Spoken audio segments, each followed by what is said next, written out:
Hello नमस्कार मो नार्मी आपण मानक स्वागत करछि आउ गोटे नुआ वीडियो रे। चलतो डेरी न करी आज वीडियो के आरंभ करवा। आमे माने घरे रेस्टोरेंट स्टाइल रो खाइबा को बहुत पसंद करू, रेस्टोरेंट रो खाइबा को भी पसंद करू। आज मु आपण मानक पई नै आछि गोटे रेस्टोरेंट स्टाइल रेसिपी जोड़ा कि आमे कम तेल मसला रे आमे घरे बनेबा। बेसी तेल मसला खाइबा देह पई क्षतिकारक। आउ कम तेल मसला रे घरे मु बनेबा को चेष्टा करिछि मिक्स वेज करी जोटा कि खाइबा को बहुत टेस्टी अच्छी यमी भी अच्छी।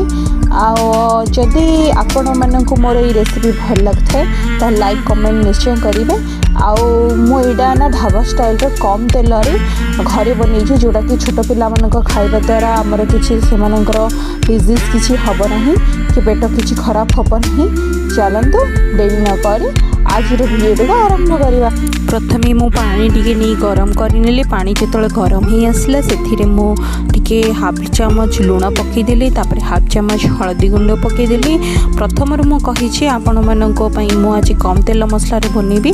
प्रथम से मु फूलकोबी को ए किसी समय बॉयल होगापी छाड़देले। प्रथमे फूलकोबीटा टिके टाण थाए आ ना सीझापी बहुत समय नहीं थाए, से मु फूलकोबी को प्रथमे ऐड करदेली। आपको भल भाव टिके फुटवा को छाड़देली। तापर अन्य परिबा जेमती गाजर, आलू, पोटल आउ बीन्स एथिरे नहीं मिसेकी मुझको नहीं बनैबी मिक्स भेज करी। मो बीन्स आलू एवं पोटल को सब एथिरे देदेली, किंतु पोटलटी को मुझे देली नहीं कहीं पोटलटा जदि आम सीझेबा ताहले ताहा टेस्ट लगिबो नहीं। पांचिया पांचिया फल पोटल जेहेतु पांचिया फल ताहा पांचिया लगिबो। सेथिपई मु गोटे तेल रे किसी गोटे कड़ाई रे किसी तेल नहीं गली। तेलटी को गरम हवा को छाड़देली। तेल जो गरम ही आसला से मो ये पनीर छोट छोट कर काटिकी रखी सेटा को देदेली एवं यह भल भाव मुझे सलो फ्राए करनेबी जो द्वारा कि पनीर रो कंचा बासना आसब ना। भितर मोर पनीर को मो जस्ट सलो फ्राए करिछि। आउ से पनीर गुड़ाक मो काढ़ी नौछि। बर्तमान आपण मैंने देखिपे तापर मु किछि बीट को काटी नहीं थी। से बीट को मध्य मुझे छाणी नौ कहीं बीट कलर छाड़े। आपड़ जदि तेल रे भाजी दियंती ताहले से बीट कलर आउ छाड़ब नहीं। मु सफा लास्ट रे बीट को पकेबी जहाद्वारा कि बीट भी सीझीज आउ तार कलर भी से अलगा आम तरकारी लुक खराब करना। यहाँ हूँ मोर गोटे छोटिया टिप्स। तापर मु पोटल को जो काटिकी रखी थी से पोटल को भाजी दूची। पोटल आ कैप्सिकम दीटा जाक को लेकिन एकाधरे भल भाव भाजी नेबी। टिके डीप फ्राए करी जद्वारा कि कैप्सिकम खाइबा को भल लगे। ये भितर मोर ये फल पनीपरिया सब सीझी जाइए। तापर मो कैप्सिकम को भाजी नौची भाजी देवी भल भाव डीप फ्राए करदेवी। कैप्सिकम एवं पोटल दीटा जाक मु भल भाव भाजी नहीं टिके आपण मैंने भी आपको भल भाव भाजी ने कहीं पोटल एवं कैप्सिकम और दीटा जाक भाजवा को बहुत समय नहीं थाए। देखु मु डीप फ्राए करनी। डीप फ्राए करने बाद भी मो पाखरे कड़ाई रे तेल बंचिकी अच्छी सेतिकी तेल रे ही मु तरकारी ही बनैबी। आउ किछि एक्स्ट्रा तेल मु ऐड करना जोड़ा कि कम तेल मसला जो ढाबा स्टाइल रो मु बनाऊँगी। आपण मानक वीडियो आरंभ मु कही तेलटा जेहेतु तातिकी थिला से मु पियाज को ऐड करनेली। पियाज को मु भल भाव टिके भाजी नौची।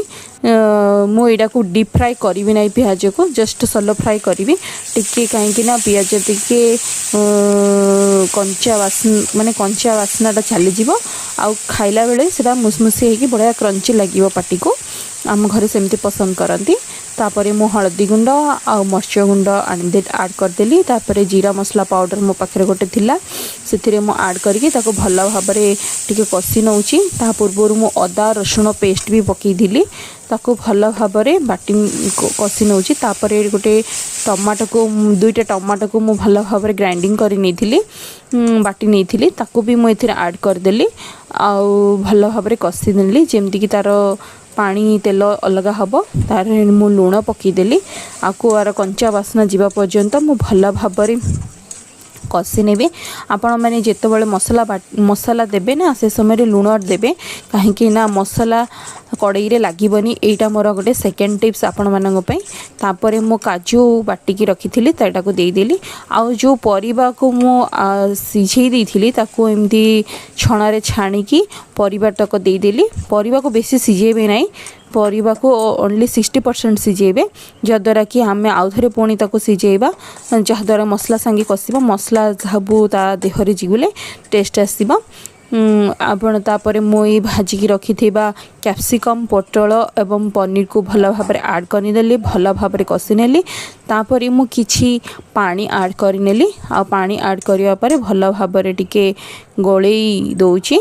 आ तापर किछि समय आको फुटीबा पई छाड़ी देबी। टिके समय फुटी गले ही आर जो मसलाटा थाए सबू वेजिटेबल्स रे लागिबो आउ जहाँद्वारा कि स्वादिष्ट भी लागिबो। मो हेबे प्रस्तुत हो गला मोर मिक्स वेज करी। आपण मैंने जदि चाहिए ये भल भाव में धनिया पत्र आड करेंगे। धनिया पत्र मो पाखे सरी जाइथिला सेथिपई मो एथिरे आड करिनी। मो वीडियोटी जदि आपण माननकु भल लागिथाय लाइक सब्सक्राइब निश्चय करेंगे। न रहिली नमस्कार, जय जगन्नाथ।